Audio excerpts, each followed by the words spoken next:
بڑا کلام کیا ہے، بڑا کچھ لکھا ہے لوگوں نے حضور کی معراج پر، اور مسلمان شعراء نے اس حسن کے ساتھ حضور کے معراج کی تعریف کی ہے۔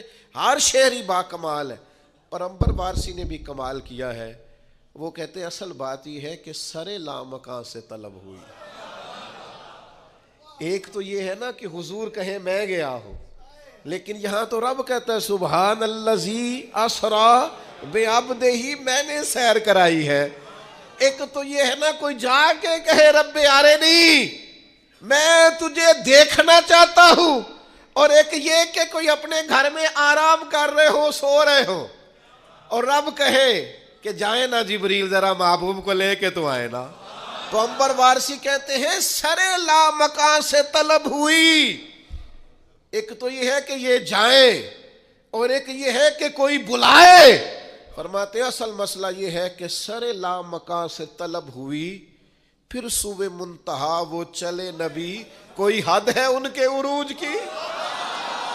اب پھر کوئی حد ہے ان کے عروج کی؟ سر لامکاں سے طلب ہوئی، سوئے منتہا وہ چلے نبی، کوئی حد ہے ان کے عروج کی؟ بس اتنا کہتے ہیں بلغ العلا بے کمال ہی، پھر کہنے لگے یہی ابتدا یہی انتہا، یہ فروغ جلوہ حق نما، کہ جہان سارا ہی چمک اٹھا کشفت دجا بے جمال۔ کوئی حد ہے ان کے عروج کی؟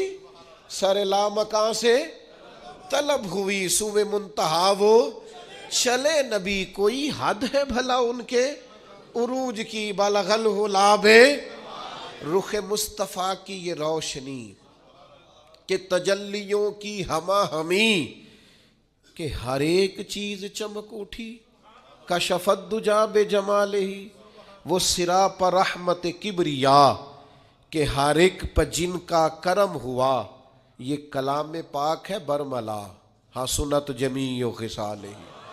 سر لامکاں سے طلب ہوئی، سوئے منتہا وہ چلے نبی، کوئی حد ہے ان کے عروج کی؟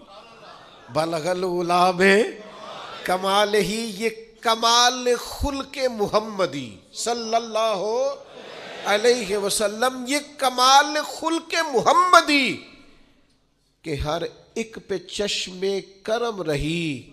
اب اس سے بڑا شعر شاید یہ نہ کہہ سکتے، اور کہنے لگے یہ کمال خلق محمدی کہ ہر ایک پہ چشم کرم رہی، سر حشر بھی نعرہ امتی، حسنت جمیع سر لامکاں سے طلب ہو۔